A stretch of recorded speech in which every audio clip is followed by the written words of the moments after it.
Okay, right. Thank you. So, welcome to the second session on this topic, and so I will just present my screen.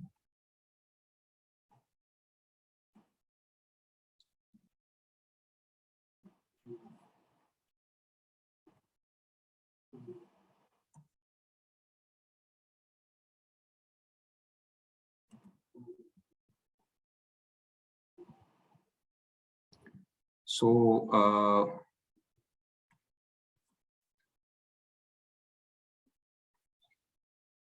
PhD research से related कुछ बातें जो proposal stage में या research शुरुआत के stage में हम लोग को रिवाइज करना है, जरूरी है to be in the slam platform. तो ये दिस वाज वन स्लाइड जिसमें we decided to have a total of 5 sessions, a basic theoretical session, so that some of the basic concepts are in place. जो आबू में करने का पूर्ण प्रयास किया गया है हुआ भी है, बट फिर भी अगर कहीं कुछ गैप्स या क्वेश्चंस रह गया बिकॉज संख्या वहाँ 200 के ऊपर था, इसीलिए we are having this short sessions.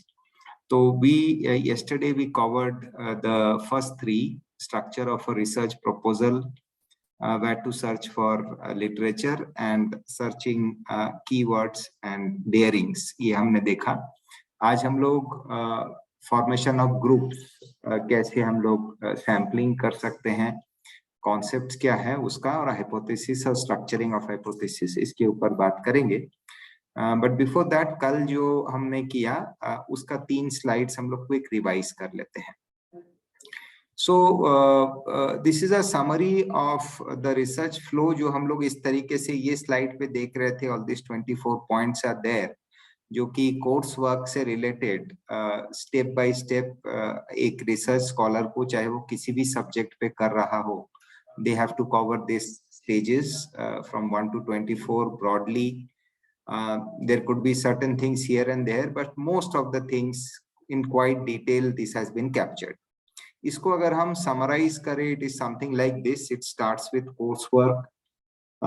Then ideally the researcher, the scholar needs to identify an area where he or she wants to do the research, the interest area, and certain, or rather the problem statement, not the very precise problem statement, but the problem area that the researcher wants to work.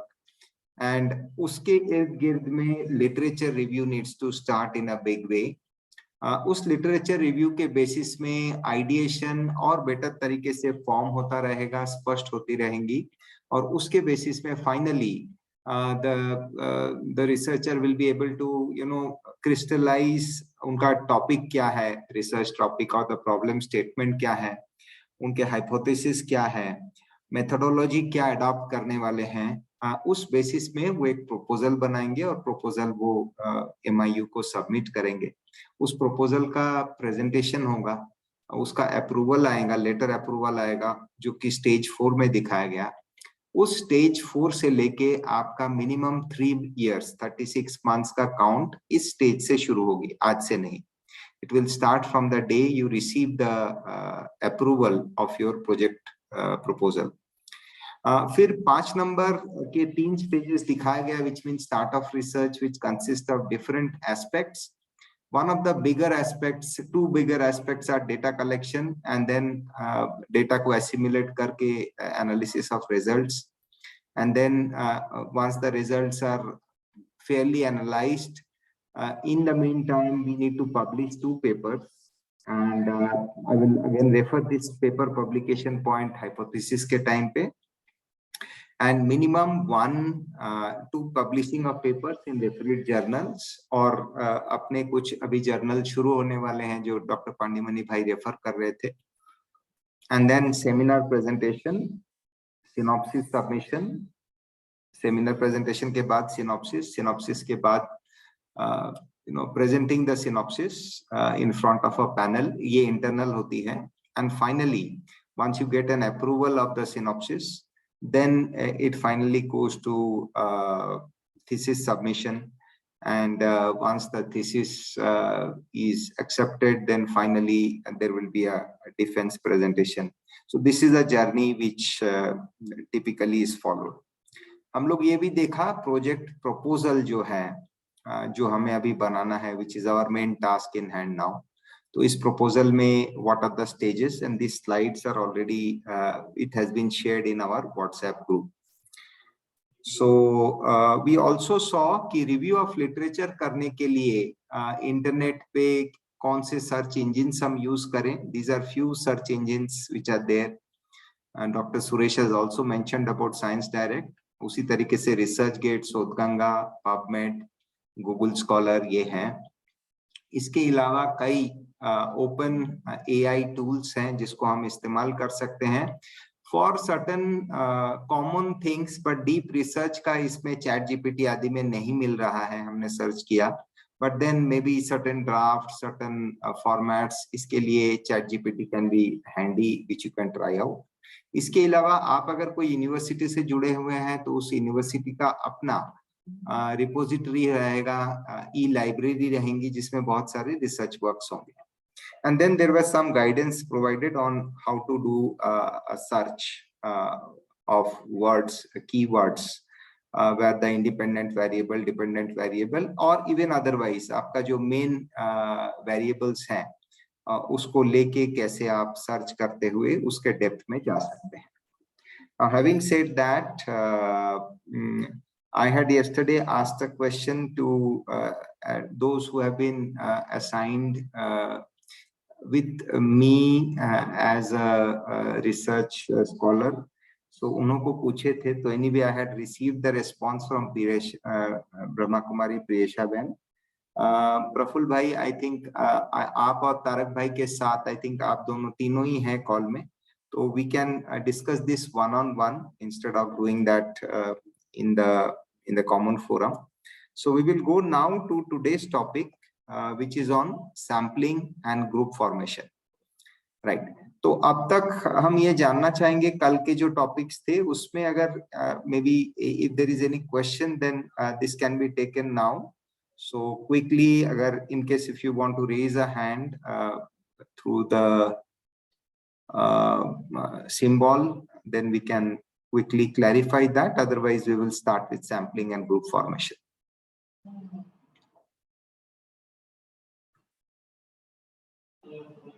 Okay, thank you.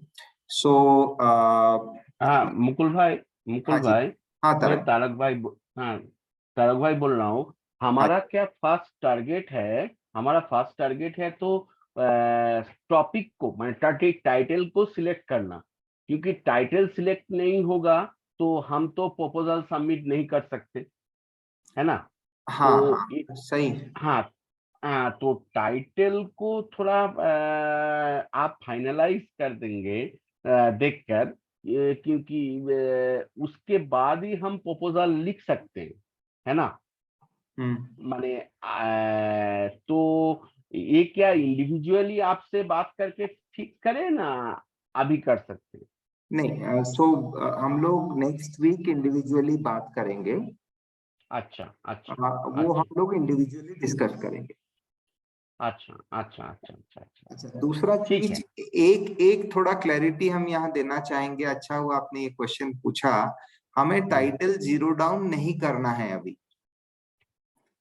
हमें सिर्फ area of work define करना है, यानी title का broader view define करना है. For example, आप योग के प्रयोग के ऊपर काम करना चाहते हैं.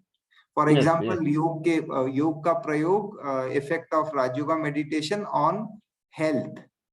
लेकिन हेल्थ बोल के कोई चीज है नहीं रिसर्च में. It has to be what specific. Is it some बीमारी you are talking about? Is it weight gain? Is it weight loss?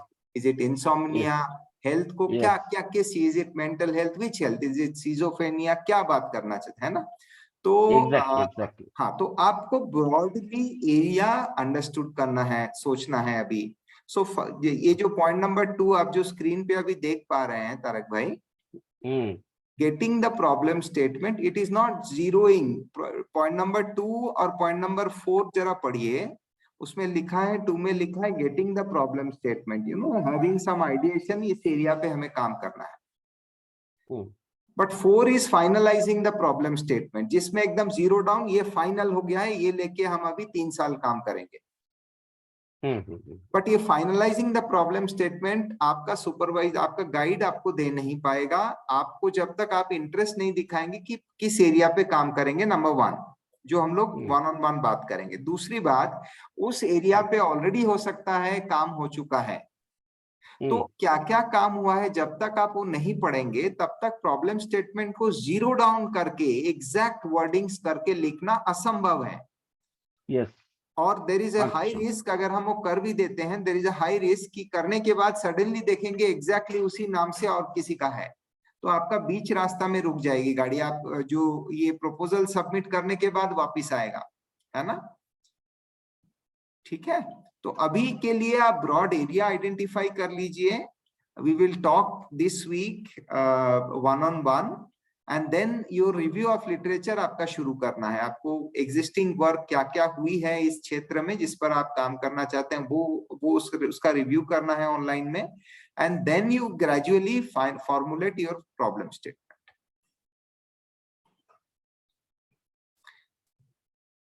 Right.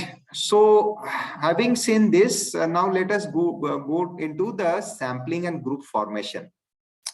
तो जब हम कोई स्टडी कर रहे हैं, रिसर्च स्टडी कर रहे हैं, एंड पर्टिकुलरली हमारा योगिक साइंस का सारा स्टडीज जो है that is on human beings, क्योंकि हमारा योगिक साइंस वेलनेस वेलबींग इससे रिलेटेड है। कुछ एक प्रयोग हालांकि प्रकृति के ऊपर भी हो सकता है। तो जो चीज पर हम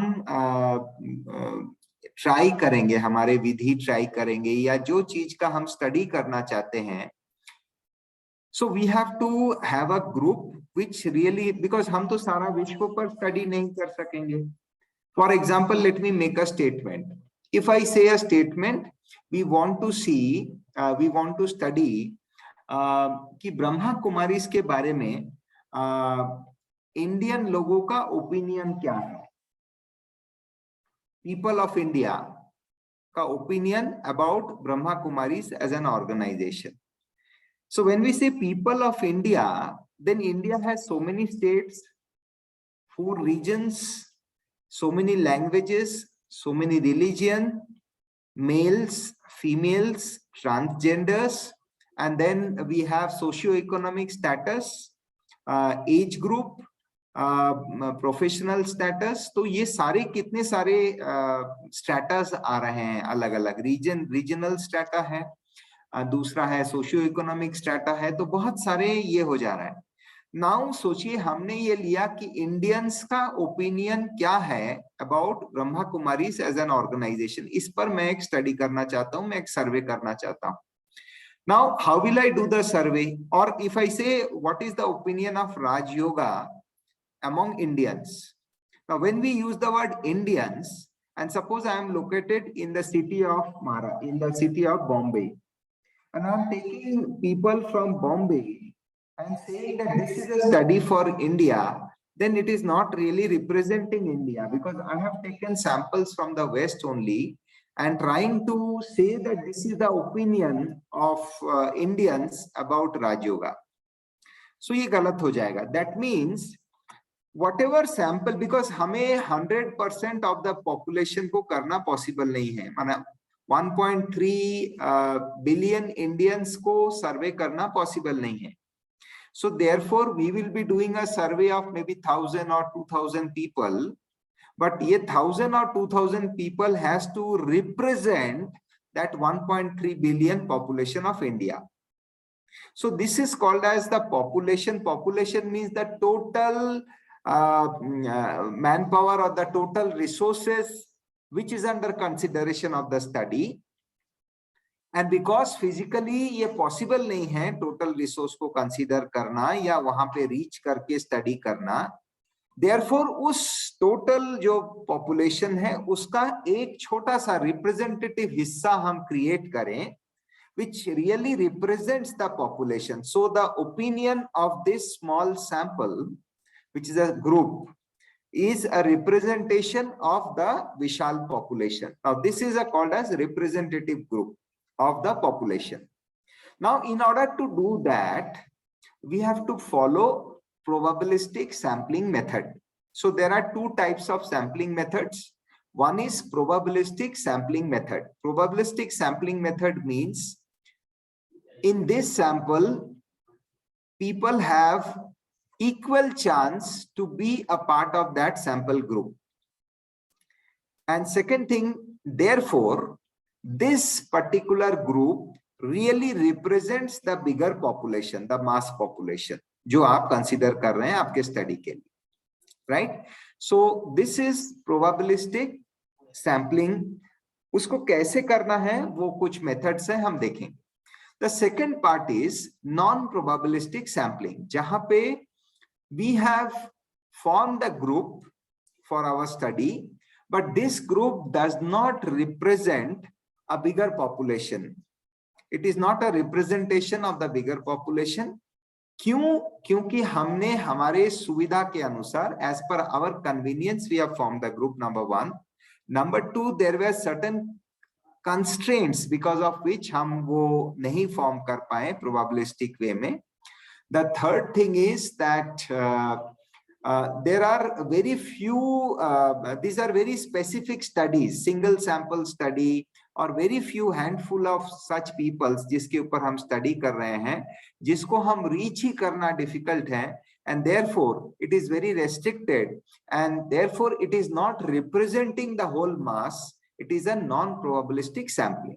Now, typically a research is scientific in nature because it is said that the researcher who has done the research, it is scientific because somebody else reading your report should be able to replicate what you have done and get very similar results what you have got if he follows all the norms, if his group formation is similar, if his methodology is similar, then there are with all probability the results which he or she will get is very similar to what you have got. और वो तब हो पाएगा जब हम probabilistic sampling कर रहे हैं, and that will really represent the bigger population which you are considering. अगर हम कहते हैं effect of Raj Yoga meditation on youths, on Indian youths, तो इंडियन यूथ शब्द जब हम बोल रहे हैं तो हमें रीजन लेना होगा, यूथ का एज ग्रुप डिफाइन करना होगा, और केवल हम सोचिए लो सोशियो इकोनॉमिक स्टेटस के ग्रुप ले रहे हैं, then that is not a representation. या हम केवल high profile society, high networking individuals जो upper I would say socio economic status का है, वहां से सिर्फ यूथ को स्टडी कर रहे हैं, वो भी नहीं होगा. Then you will have to specify, then it is for middle class youth, and then आपकी रिसर्च स्टडी में मेंशन करना होगा what is your definition of middle class, right. तो इस तरीके से उसको स्पेसिफाई करना होगा to make it universal, right? So now we discussed about what is population. Population and universe, these two words are used. They are synonyms in research. Both का meaning same है. और उनमें से एक जो group आप formation करते हैं, it's a sample that is a representative, a small representation of the whole population of the universe. And we also spoke about probabilistic samples and non-probabilistic samples. Probabilistic samples means in that sample जो participants हैं या जो candidates आप select किए हो, even पेड़ के ऊपर भी प्रयोग हो सकता है. आप सोचिए योग का प्रयोग कर रहे हैं कोई खेती में जाके, तो आपने 100 झाड़ एक टाइप के लिए हैं जिसके ऊपर आप प्रयोग करेंगे योग का, और 100 झाड़ लिए हैं जिसके ऊपर आप योग का प्रयोग नहीं करेंगे. एंड उनका जो फर्टिलिटी है, उनका जो ये लैंड का ट्रीटमेंट है या प्लांट के ग्रोथ है, वो सब स्टार्टिंग में बेसलाइन दोनों का सिमिलर है, दोनों के ट्रीटमेंट सिमिलर है. नाउ आप एक में इंटरवेंशन कर रहे हैं जहां पे यौगिक आप वाइब्रेशंस दे रहे हैं, दूसरा में यौगिक वाइब्रेशंस नहीं दे रहे हैं. बट द क्वेश्चन इज कि आप जो प्लांट सिलेक्ट कर रहे हैं that has to be randomised, तो ही वो प्रोबेबिलिस्टिक सैंपलिंग होगा. अदरवाइज आप अगर कन्वीनियंस ने ये लेफ्ट साइड के प्लांट हमारा है, राइट साइड के प्लांट में हम योग का प्रयोग करेंगे और लेफ्ट साइड के प्लांट में हम योग का प्रयोग नहीं करेंगे और शाश्वत यौगिक खेती, so then it is not a probabilistic sampling, it is little bit a different way of you are using certain convenience to sample that, and therefore this will become non-probabilistic sampling, right? So hope these 2 points, sample क्या है और population और universe क्या है, probabilistic या non-probabilistic sampling क्या है, आशा है ये स्पष्ट है। आपको बता दें कि there are some studies जहां पे you cannot do probabilistic sampling, so you might have to do non-probabilistic sampling only. For example, आप अगर कोई स्टडी कर रहे हैं ट्रांसजेंडर्स के ऊपर, अब ट्रांसजेंडर्स का पैन इंडिया रिप्रेजेंटेशन या स्टेट का रिप्रेजेंटेशन आपको करना, मिलना, डेटा मिलना बहुत मुश्किल होगा। So therefore you might do as per convenience, wherein you go into an area where the transgenders are staying and gradually you get in touch with some of them, and एक को पूछ के आप उनको बोलते हैं अच्छा आपके कांटेक्ट में और 2 अगर हैं उनको आप सर्वे के लिए प्रोत्साहित करेंगे, वो 2 को भेजते हैं, उनको फिर आप बोलते हैं अच्छा आपके पहचान वाले कोई हैं। So this is called as snowball sampling. So like snow को आप थोड़ा ऐसे करते हैं बर्फ को और फिर से थोड़ा और बर्फ ऐड करते हैं तो it gradually adds up into a snowball. So this is called as non-probabilistic sampling, snowball sampling.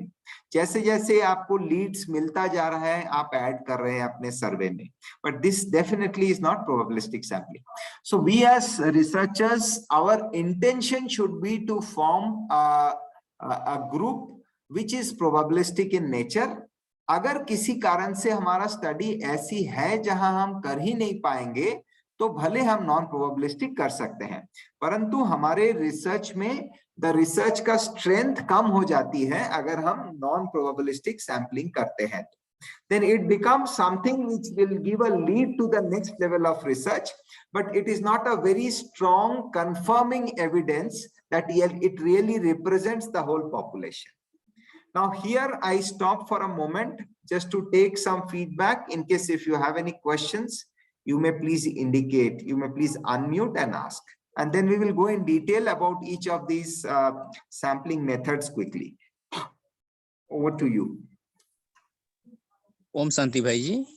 हाँ जी डीबी सर। अभी जो ऑनलाइन में बहुत सारे कैंडिडेट क्या कर रहे हैं कि क्वेश्चनर सेंड कर रहे हैं, वो किस में आएगा, वो प्रोबेबिलिटी में आएगा या नॉन प्रोबेबिलिटी में आएगा? ये बोलना डिफिकल्ट है। क्वेश्चन बहुत अच्छा है, शुक्रिया डीबी सर। अभी देखिए अगर उसके पास डेटाबेस है, हाँ जी सर, और डेटाबेस उन्होंने 100% डेटाबेस अगर उनको मिला है और उस 100% डेटाबेस से उन्होंने उसको रन किया है और रन करके आपसे सैम्पलिंग कर रहा है, और अगर आपको मतलब यू नीड टू पार्टिसिपेट ऐसा है तो प्रोबेबिलिस्टिक सैम्पलिंग होगा। बट आपको जो ऑनलाइन सर्वे आती है it is most of the cases non probabilistic sampling. उसका कारण ऐसा है कि आपको मजबूरी नहीं है रेस्पॉन्ड करना। You understand? Yes sir. तो जब आपको मजबूरी नहीं है, सोचिए आप 100 लोगों को भेजा, 100 में से only 15% of them responded, so then it automatically becomes non-probabilistic sampling, because only 15% has responded. This 15% does not represent the population, because उसमें हिंदू, मुस्लिम, सिख, ईसाई, जोरोस्ट्रियन, जैन, बुद्धिस्ट धर्म हो, एज हो, सारों का इस प्रकार से एज ग्रुप हो, सोशियो इकोनॉमिक स्टेटस, ये सारी चीजें, या भारत के अलग अलग स्थान, ये सारा रिप्रेजेंट उस प्रोपोर्शन में नहीं हुई है। So therefore answer is it is non probabilistic sampling. Okay sir, thank you sir, thank you.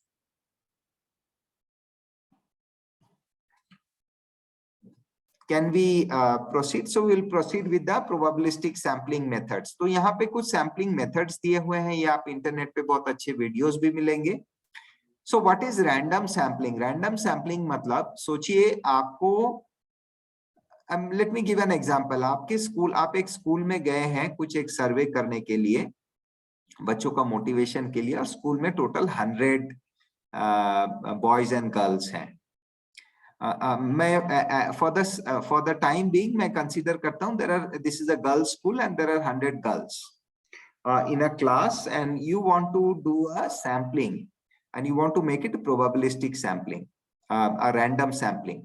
So random sampling में 100 girls में से उसी एज ग्रुप के गर्ल्स हैं, एक ही पर्टिकुलर क्लास के गर्ल्स हैं, उनके ऊपर आप कुछ स्टडी या कुछ सर्वे करना चाहते हैं. So now you need to select, suppose you decide that my group size is only 30. So out of 100 girls, you will only select, or maybe you want 25 girls to be selected for as a sample out of the population of 100.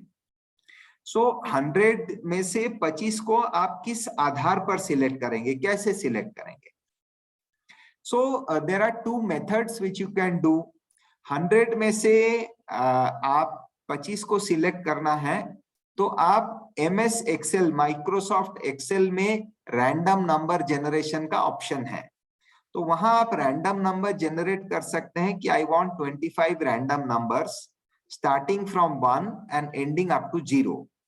तो इन बच्चियों का, in girls का जो serial number है, उनका जो roll call serial number है, that you keep the name from 1 to 100 with the assumption that all are present, and then you generate a random number in Excel sheet, 25 random numbers, and these 25 random numbers जो roll number आएगा जिस girls का, उन girls को आप इस सर्वे में include कीजिए. So this will be simple random sampling का method example. There could be another method. 100 में से 25 लेना है. That means 100 divided by 25 is 4. तो सोचिए आप काउंट शुरू करते हैं 1, 4, 8, 12, 16, 20, 24, 28, ये सीरियल नंबर वाले जो हैं उनको आप इंक्लूड कर रहे हैं. This could also be a method of doing simple random sampling. इस मेथड में the girl does not bias into the survey. She doesn't have a choice whether to get included or not. She has equal chance to be there into the survey. And the researcher, जो study करने वाले आप जो हैं, आपका influence नहीं हो रहा है कि इनको मैं include करूंगा, इनको मैं नहीं include करूंगा. So you do not know who will come into the group, and the participants do not know who will come into the group, but each of them have equal chance to be into the group. So this is called as simple random sampling. Sir draw system से भी हम कर सकते हैं ना? हाँ जी, draw system से भी हम रैंडमली सिलेक्ट कर सकते हैं ना? कर सकते हैं ना रैंडम नंबर्स जनरेट की. किस सिस्टम से सर? ड्रॉ सिस्टम से. परफेक्ट. आप चिटकी बना के 1 से 100 चिटकी बना के आप एट रैंडम नंबर्स, या अगर आपके पास टोकन है उसको मिक्स करके आप ऐसे रैंडमली उठा सकते हैं. बिल्कुल कर सकते हैं, बिल्कुल कर सकते हैं. Thank you for giving this input. Okay, so this is one method just to explain how the simple random sampling is done. इसके अलावा now there is another thing which is called as systematic sampling, stratified sampling, cluster sampling. Now let me example what is a systematic sampling, stratified sampling or cluster sampling. Now आप सोचिए study कर रहे हैं in a school which is a coed school, जिसमें boys भी है girls भी है. तो now you are particular that आपके स्टडी में आपके जो ग्रुप फॉर्म होगा उस ग्रुप में equal number of boys and girls हो. तो now you create 2 strata. One is girls का रैंडम सैम्पलिंग करना, वन इज बॉयज का रैंडम सैम्पलिंग करना. So you want a group of 30 total out of 100. तो 100 बॉयज एंड गर्ल्स हैं, उसमें से you decide that I will take 15 boys and 15 girls to maintain the proportion equal, so that your study represents equally to both the genders. तो आपने क्या किया, आप consciously आप ये एक सिस्टमेटिकली आपने क्रिएट किया 2 स्ट्रैटास, और उस स्ट्रैटा को क्रिएट करके आप वहां से आप लेना शुरू किए. This is an example of systematic sampling, because you wanted that the genders should equally represent your study. Otherwise हो सकता है कि कहीं skew हो जाए, and then it is very difficult for collection. Now let me give you an example of cluster sampling. Cluster sampling जैसे कि for example हम लोग भारत की बात कर रहे थे. So सोचिए, you want to say that India has so many states and effect of Raj Yoga or the what is the interest level of Indians on Raj Yoga. Now ये अगर आपको Indians on Raj Yoga कहते हैं, then you will have to go to each state and take few samples and their opinion from each state. So which means जितने भी state हैं उससे आपको ओपिनियन लेना होगा. और ओपिनियन कितना लेना होगा? सोचिए एक बड़ा स्टेट है जिसका पॉपुलेशन एग्जांपल 100 मिलियन है, और एक स्टेट है जिसका पॉपुलेशन 10 मिलियन है. तो 100 मिलियन में से आपका नंबर ऑफ सैंपल्स ज्यादा होनी चाहिए, 10 मिलियन में से नंबर ऑफ सैंपल्स कम होने चाहिए. तो ये जो है, these are cluster samplings which you are doing in a systematic manner, because you are proportionately taking higher numbers, following random sampling method, and at the same time you are clustering the regions, because आपको सारा region से represent करना है. और इसी में जब 2-3 चीज मिक्स होता है, जैसे कि इसके अंदर क्लस्टरिंग भी है रीजन के हिसाब से, और उसके साथ साथ आप स्ट्रैटा भी डिफाइन कर रहे हैं, then it becomes multi stage sampling. तो I will show you in the next picture what is multi stage sampling. जैसे आप यहाँ देख पा रहे हैं, मल्टी स्टेज सैम्पलिंग का एक एग्जांपल दिया हुआ है. पहले आप डिफाइन कर रहे हैं पॉपुलेशन, जैसे मैं भारत का एग्जांपल दिया. उसके बाद भारत से आप क्लस्टर ऑफ पॉपुलेशन बना रहे हैं, क्लस्टर्स को क्रिएट कर रहे हैं. आपका जो भी लॉजिक हो, north south east west centre ऐसे करेंगे, या स्टेट वाइज करेंगे, लैंग्वेज वाइज करेंगे, जो भी है वो आप क्लस्टर क्रिएट कर रहे हैं. उस क्लस्टर से आप रैंडमली आप कुछ सब क्लस्टर्स को सिलेक्ट कर रहे हैं, बिकॉज बहुत सारे क्लस्टर्स हो जाएंगे. फॉर एग्जांपल साउथ में आपने जो क्लस्टर क्रिएट किया, देयर आर 25 क्लस्टर्स. आप 25 क्लस्टर्स ले नहीं सकते हैं, बिकॉज आपको फिर रिसर्च का स्टडी, वहां पहुंचना जाना, आपके एक्सपेंसेस बहुत बढ़ जाएंगे. तो आप उसमें से कुछ सब क्लस्टर्स क्रिएट किए हैं, और सब क्लस्टर्स में से रैंडमाइज करके आप कुछ क्लस्टर्स पिकअप कर रहे हैं, जैसे हमने सिंपल ये जो सैम्पलिंग मेथड देखा. और उसके बाद उनके अंदर से आप सैंपल को ड्रॉ करके फाइनली आप सर्वे कर रहे हैं. So this is an example जहां पे बोथ रैंडम सैम्पलिंग है, स्ट्रैटिफाइड सैम्पलिंग है, और क्लस्टर सैम्पलिंग है. तीनों का ही संमिश्रण हो रहा है in case of multi stage sampling. This are applicable particularly जब हम पैन इंडिया या बिगर पॉपुलेशन के ऊपर प्रयोग करते हैं. Otherwise most of the case हमारा रैंडम सैम्पलिंग यूज होगा और स्ट्रैटिफाइड सैम्पलिंग यूज होगा, क्योंकि usually gender, socio economic status, age group, ये 3 चीज तो बहुत कॉमनली यूज होगा ही. तो जिसके कारण ये स्ट्रैटिफाइड सैम्पलिंग, और फॉर एग्जांपल आप कुछ एंजाइटी स्टडी करना चाहते हैं, तो यू डिसाइडेड कि हम 3 लेवल पे इसको चेक करेंगे. Anxiety in metro cities, anxiety in urban areas, and anxiety level of residents who are staying in rural areas. तो आपका ये 3 स्ट्रैटा बन गया, या क्लस्टर्स आप क्रिएट किए कि सिटी क्लस्टर नहीं, ये स्ट्रैटा ही हुआ. Metro dwellers, city dwellers other than metro, and rural dwellers. इसके अंदर फिर जाके आप क्लस्टर्स बना रहे हैं कि हम metros, am I going to study only Delhi or only Mumbai, or I will study all the metros. So then you are creating clusters. am I going to study only 1 or 2 villages, rural areas, or I will represent at least 5 villages from north, south, east, west? So you are creating clusters. तो इस तरीके से ये sampling किया जाता है. So coming to non-probabilistic sampling, any questions till now on the sampling method? थोड़ा it is quite easy. आप जब दूसरों का ये जो abstract पढ़ेंगे या उनके reports पढ़ेंगे तभी देख पाएंगे how they have used this. And our intention as a researcher should be to go for probabilistic sampling, but there are researches जिसमें आपको नहीं मिलेगा. And so don't worry about that. आपके respective supervisor will guide you on that. You will be awarded with PhD in either case. अभी उसके पहले हुआ ही नहीं है काम और आपको मिल नहीं रहा है ज्यादा contact, तो then non-probabilistic sampling is also fine.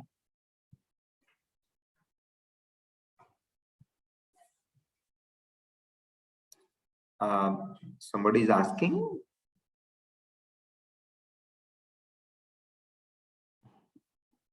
Okay, so now we go for non-probabilistic sampling. Convenience sampling means non-probabilistic sampling is the sample group is not actually representing the population. So how this could be formed? Convenience sampling. मैं कोई school पे पढ़ाता हूँ, मेरे school के बच्चों के ऊपर मैं प्रयोग कर रहा हूँ, तो ये क्या हो गया? ये absolutely convenience sampling है, because the boys and girls are there near to me. And I have reached to them, and easily I can, get this sampling done, and therefore I am using them as my participants. And this is convenience sampling. ये school colleges में भी होता है. हम कोई survey करना चाहते हैं youths पर, तो हमारे friends जो हैं, साथी जो हैं पढ़ाई कर रहे हैं, उन्हों को ही हमने survey कर लिया. So this is convenience sampling.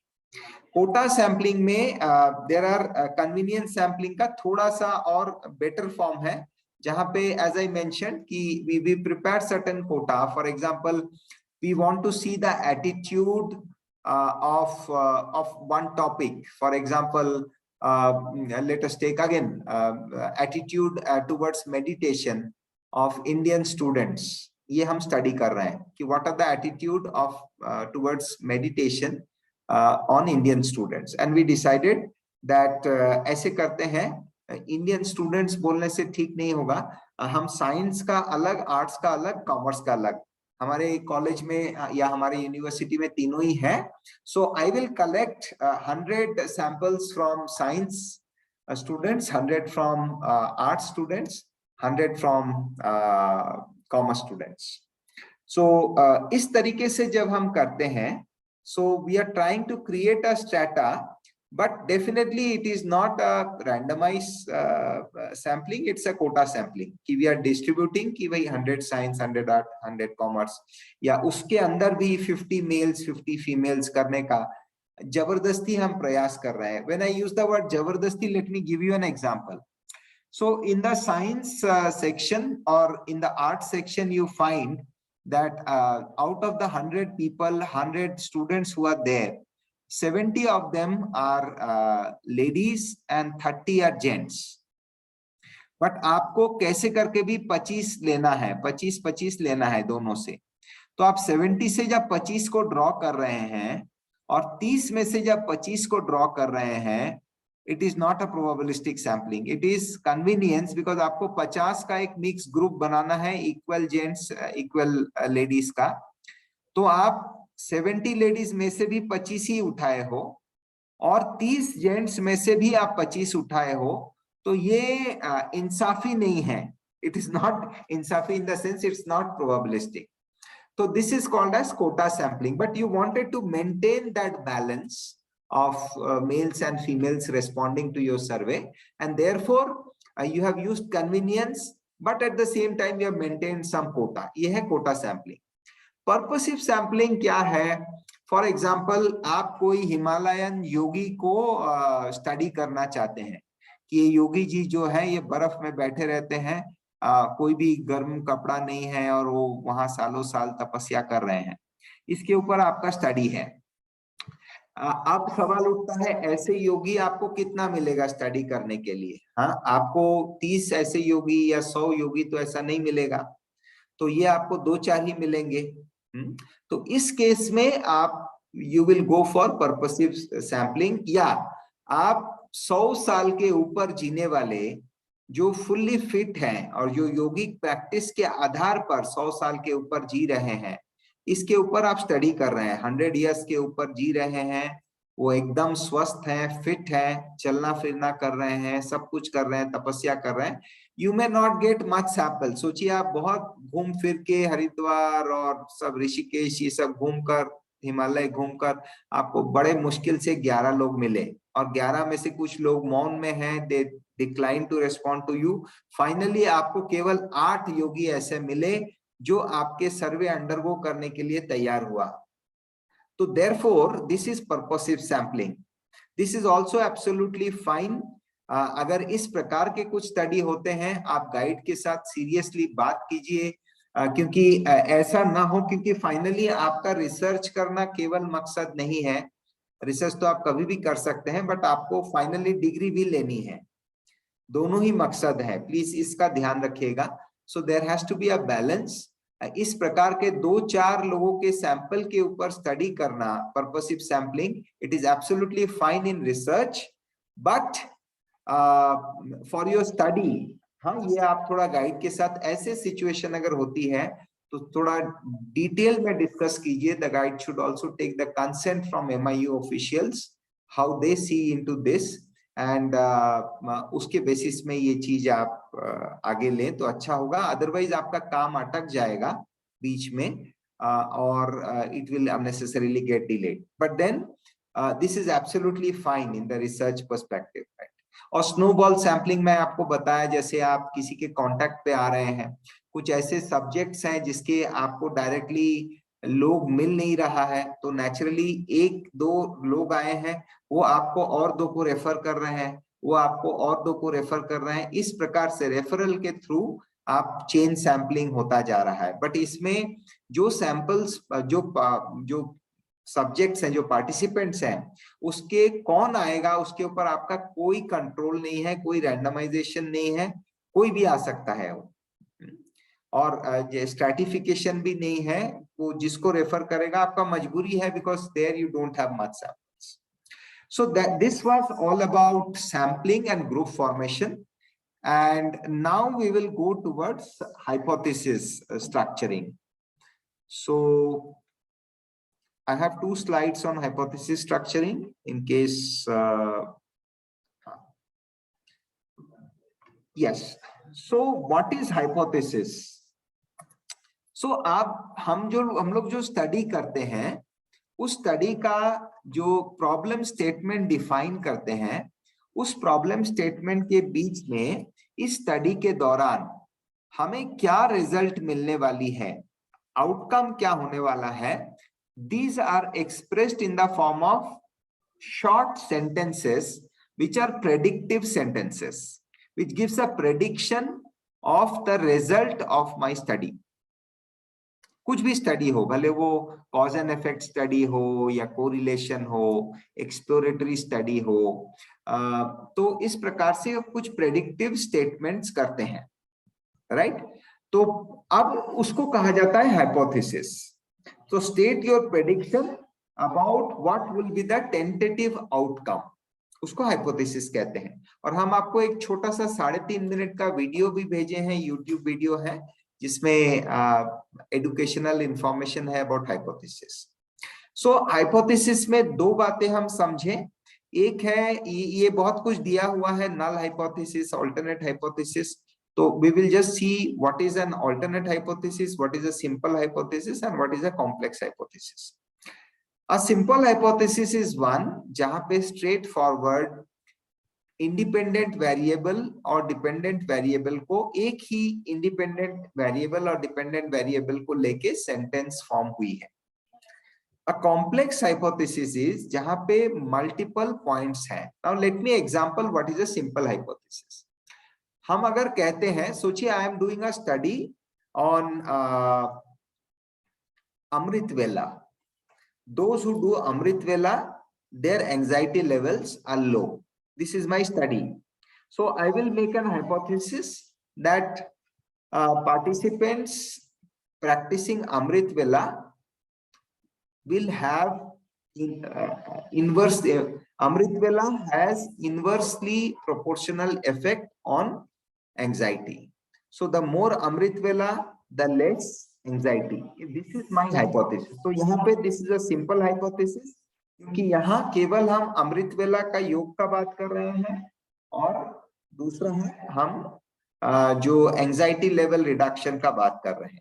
So this is a simple hypothesis. Now simple hypothesis में भी it is a directional hypothesis. हम कह रहे हैं अमृत वेला बढ़ने के साथ साथ एंजाइटी जो है वो कम होगा.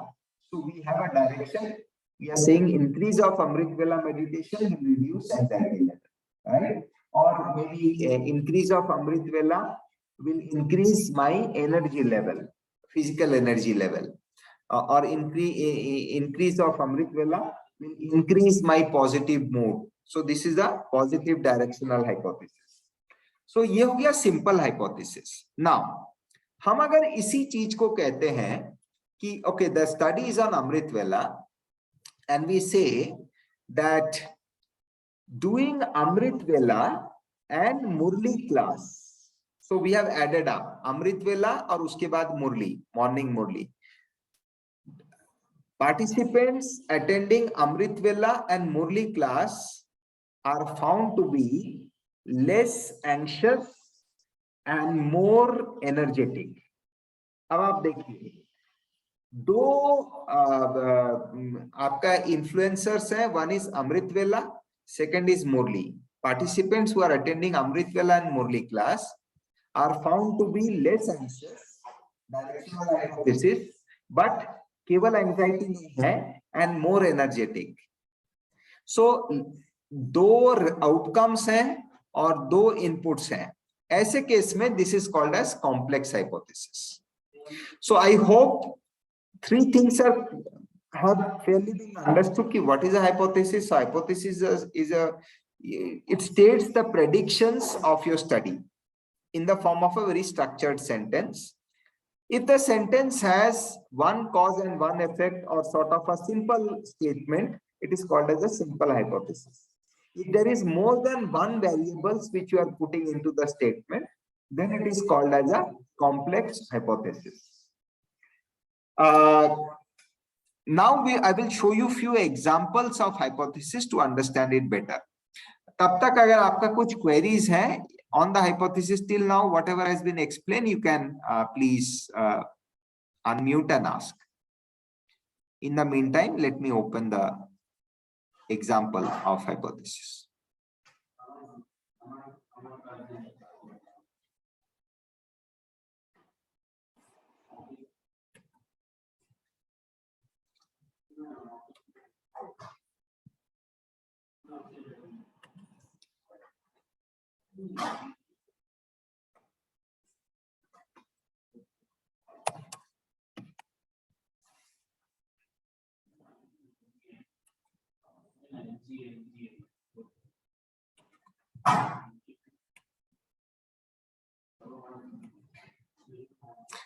So hope this is visible. If one of you could just unmute and tell me. Okay, great. So this this researcher has taken up a total of 7. Yes, he has taken up 7 hypotheses in his project proposal, which is a good example actually. So anything between 6 to 12 is fine, or 6 to even you can take 15 hypotheses. Now there are few points जो आपको खास ध्यान रखना होगा यहाँ पे. First of all, आपका जो प्रॉब्लम स्टेटमेंट है, यानी जो आपका रिसर्च का टॉपिक है, जो आप फर्स्ट पेज के ऊपर बड़े बड़े अक्षरों में लिखे होंगे आपके प्रपोजल में, और वही चीज आपके थीसिस में भी आएंगी, उस चीज का हाइपोथेसिस 1 हाइपोथेसिस 2 में आना ही चाहिए. सो फॉर एग्जांपल यहाँ पे इनका स्टडी है हिलारिटी इन advertisement has a significant positive impact on the call for cognition. Now ये एडवर्टाइजमेंट के ऊपर रिसर्च कर रहे हैं और एडवर्टाइजमेंट के अंदर हास्य रस अर्थात हिलारियस यानी हंसी मजाक का जो एक योगदान है उसको मेकिंग इट फनी, तो फन एलिमेंट का क्या असर होता है उसके ऊपर ये स्टडी कर रहे हैं। तो उनका प्रॉब्लम स्टेटमेंट इसीलिए आप देखेंगे hilarity in advertisement has a significantly positive impact on the call for cognition. So this is his first statement. आप में से कोई बताइए, is it a simple hypothesis or a complex hypothesis? यहाँ पे variables कितने हैं? Simple, sir. Absolutely, Pooja ji. And somebody has placed a question. Yes, simple. Yes, Vishakha ji. And somebody has placed a question कि hypothesis एक बार बनाने के बाद change किया जा सकता है क्या? हाँ, the good news is change किया जा सकता है। आपने प्रोजेक्ट प्रपोजल में जो हाइपोथेसिस दिए हैं उसके वर्डिंग्स या कुछ चीजें ऐड करनी है, एडिशनल हाइपोथेसिस देनी है तो आप कर सकते हैं, इसमें कोई रोक टोक नहीं है। बट आपका पहला 1 नंबर 2 नंबर हाइपोथेसिस ही अगर हिल गया उसके मतलब yes it is simple and directional. Thank you. Because it is using the word positive impact. If it says hilarity in advertisement has a correlation with call for cognition, then it is open-ended hypothesis. But then यहाँ पे वो बोल रहा है hilarity in advertisement has a significantly positive impact. Positive impact अर्थात hilarity in advertisement में हास्य रस को आप बढ़ाएंगे, कॉल फॉर कॉग्निशन भी बढ़ेगा। That is what it is giving a directional hypothesis, right? Okay, अब हम देखते हैं एक दूसरा एग्जांपल। दूसरा H2 means hypothesis number 2। This is how it is represented, H1 H2 H3 ऐसे करके रिप्रेजेंट होता है। कई जगह में कोई स्टडी में आप H0 भी मिलेगा।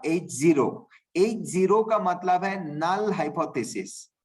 नल हाइपोथेसिस, नल एंड वॉइड जैसे कहते हैं, null hypothesis. It means it says that there is no change in the status quo. आप जो रिसर्च लिए हैं उस रिसर्च से कोई डिफरेंस नहीं प्राप्त होगा। फॉर एग्जांपल, अगर हमें नल हाइपोथेसिस यहाँ स्टेट करना है, the hypothesis would be hilarity in advertisement has no impact on call for cognition.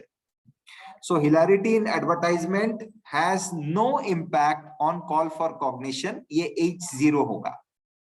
So आपका study either will falsify H0 and accept H1 based on the results, or it will falsify H1 and accept H0.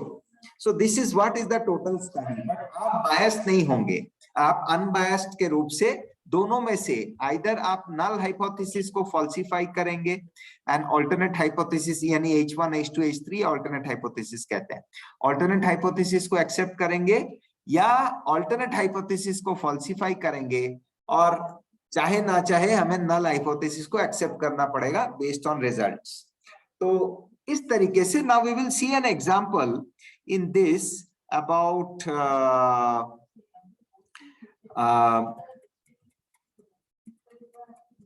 about complex. Just sorry, इनका H7 देखिए। I hope it is visible. I will try to make it little bigger. Yes. So hypothesis number 7 देखिए, this is a complex hypothesis. Customer post purchase satisfaction moderates the relationship between call for cognition and recurring purchase decision. So यहाँ 2-3 चीजें आ रही हैं, and hilarity in advertisement and post purchase decision. So it is multiple elements which are coming, co-variables are coming, and so therefore this is a complex hypothesis. तो जहां complex hypothesis आती है वहां आपका मल्टीवेरिएट एनालिसिस के tools वगैरह जो आप स्टैटिस्टिकली यूज करेंगे वो भी आएंगी। And so but then it depends on what studies you are making. तो इस प्रकार से हाइपोथेसिस फॉर्मेशन हमें करने हैं जो बहुत स्पष्ट हो, इजी टू अंडरस्टैंड हो, एंड आप इसको अच्छी तरह से, so there is a guidance जैसा यहाँ गिवन है, a hypothesis has to be testable. So whatever you have written in the hypothesis statement, those are the points जिसको आप स्टडी के दौरान, आपके रिसर्च के दौरान उसको आप वेरीफाई करेंगे whether it is true or it is false. So it has to be testable and the results has to be precise. उसका मीनिंग सेल्फ एक्सप्लेनेटरी होना चाहिए. फॉर एग्जाम्पल इफ वी से कि Rajyoga meditation, now what is Rajyoga meditation, वो भी defined होना चाहिए, और उसका कॉज इफेक्ट क्या हो रहा है, रिलेशन क्या है, whether it is a relational hypothesis, whether it is a directional hypothesis, वो बहुत अच्छी तरह से स्पष्ट होना जरूरी है.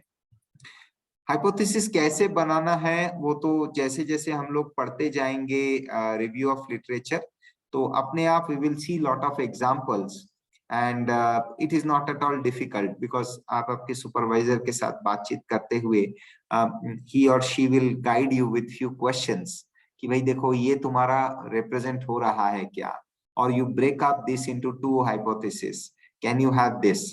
एंड जस्ट टू मेंशन, जैसे one of our PhD total जो हमारा जर्नी है from now onwards till getting the PhD award, we have to publish 2 papers. So you can actually ये जो hypothesis हम लोग देख रहे हैं, जैसे this researcher has taken total 7 hypotheses.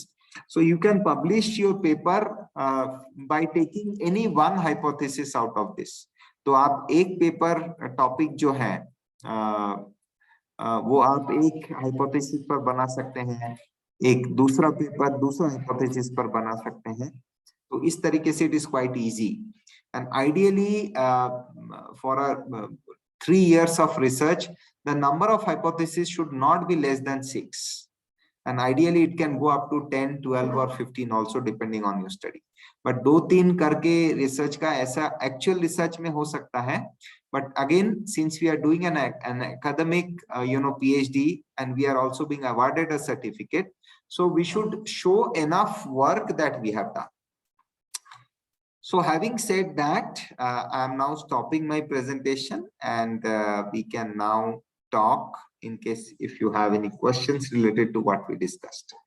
And मेरा एक ही सुझाव रहेगा कि जब हम योगिक साइंस पर कर रहे हैं तो आपका टॉपिक अगर योग के ऊपर हो, दिव्य गुण यानी कॉम्पिटेंसीज या लिविंग वैल्यूज पर हो, और योगिक लाइफस्टाइल से रिलेटेड हो, that will really be meaningful. आपको भी अच्छा लगेगा बाबा के बच्चे के रूप से, यज्ञ को भी फायदा होगा, समाज को भी फायदा होगा, आपके मोटिवेशन बना हुआ रहेगा.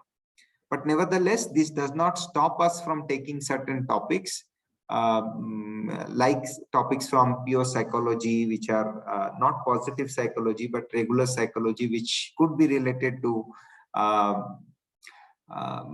बीमारी या इस प्रकार के कुछ चीजें भी हो सकता है. So that's all. Over to you now in case if you have any questions.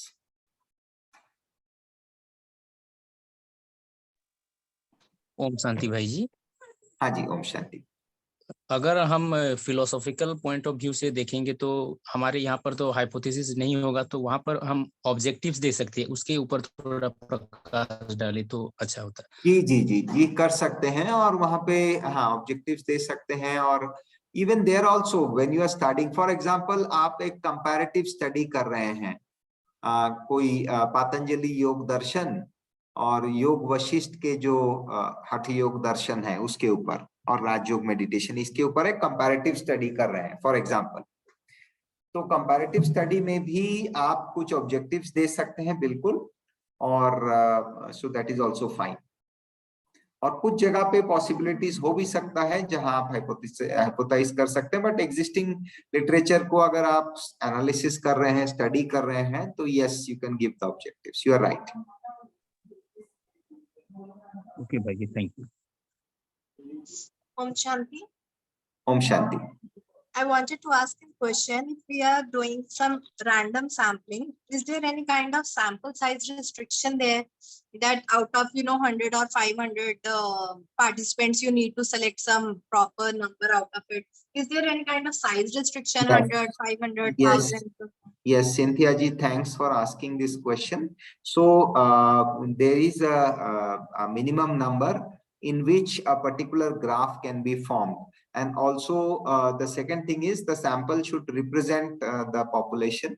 So how big is the population, basis that what is the minimum sample available. So for that, in the internet, ideal minimal sample number, if you search, you will get a portal, a formula where you can put your population size, and it will give you what should be the sample size. If I am selecting male or female agenda, then there is any kind of restriction with that? No. So ideally it should be balanced if it is male and female. Okay. Thank you so much. Right. Om Shanti Bhaiji, I'm Rakesh from Ambala. Haji Rakesh ji. Sir, could there be any critical study where no hypothesis is there? आपका विषय बताएंगे तो easy होगा. Like I just want to study something, और मैंने जो topic सोचा है that is about effect of COVID on the students. नहीं तो इसमें तो हाइपोथेसिस 100% होगा. नहीं, बट मैं कंपैरेटिव नहीं करना चाह रहा हूँ. अगर मतलब कंपैरेटिव की बात ही नहीं है, कंपैरेटिव की बात ही नहीं है. आप स्टडी करना चाह रहे हैं तो आपको तो हाइपोथेसिस करना, what are likely to be the outcome of your study. नहीं, जैसे हम सिर्फ ये देखना चाहते हैं क्योंकि लोग बोलते हैं कि इफेक्ट हुआ है, तो वो अगर हम कंपेयर तो तब कर पाएंगे अगर हमको पहले का पता है और बाद का पता है. नहीं, वही डीबी सर जो है वही बोल रहे थे. The objective of the study is to find out whether it has any effect, whether covid has any effect at all on wellness और not. So this is a statement. That is only statement. That's true, but I don't have any data to compare. Like कि मतलब I have to convince कि ये हुआ है या नहीं हुआ है. Just उनकी जो verbal questionnaire और interview method से जो हम उनसे information gather करेंगे, उसी की basis पे हम कुछ statement दे सकते हैं. But no, एक चीज हमें ये समझना जरूरी है. हमारे जो स्टडीज हैं ह्यूमैनिटीज, ये this comes under humanities basically, चाहे मैनेजमेंट हो, चाहे जो साइकोलॉजी हो या एजुकेशन हो. Now in the area of humanities basically there are many thing which are qualitative in nature, but it has to be objectified by making it quantitative also. Okay. People are responding, so you will have to prepare a visual analog scale about their perceptions, about their age group wise perception. तो आप तो data तो create कर ही रहे हैं ना, आप समझ रहे हैं. जी. So you are creating a data, and when data finally comes कि how many of them said, आप एक perception study कर रहे हैं. Okay, on a 10-point scale, did you believe that COVID existed, or you believe that it was only a farce? ये hype था, ये COVID never existed. So आप yes no response ले रहे हो, या 10-point scale में what do you think was the actual intensity vis-a-vis what do you think was the hype created against by the media. तो इस प्रकार से जो आप ले रहे हो, you are creating a data ना. जी सर. हालांकि ये डेटा, दिस इज नॉट जो साइंटिफिक स्केल है वो स्केल का डेटा नहीं है. This is more of N ordinal scale, और आपके परसेप्शन के ऊपर है. कोई 4 दे रहा है, कोई 5 दे रहा है. वही आदमी को 3 महीना के बाद पूछोगे, वो शायद 5 के बदले उस टाइम 5 नहीं देगा, वो बोलेगा 3 दे देगा. परसेप्शन के ऊपर है बोल के, ठीक है. But still this is, you have to objectify the research. Data तो आपका भी बनेगा. जी. So we can say कि it has effect on the students or it does not have effect on students later. मतलब नहीं, मैं आपको एक ही चीज बता रहा हूँ. आपका जो टॉपिक का आप एग्जांपल दे रहे हैं, वहां बेशक स्टैटिस्टिकल एनालिसिस होंगी, वहां बेशक बोथ डिस्क्रिप्टिव एनालिसिस तो होगा ही जिसमें डेटा आप रिप्रेजेंट करेंगे, इन्फरेंशियल एनालिसिस भी होगा, what is the trend, and even hypothesis भी बन सकता है, या तो हाइपोथेसिस के बदले ऑब्जेक्टिव्स बनेंगे. जी, got it. Thank you so much. Okay then, so we will Baba को याद करेंगे 1 minute, and then because if nobody else is, let me just check in the chat if there is any.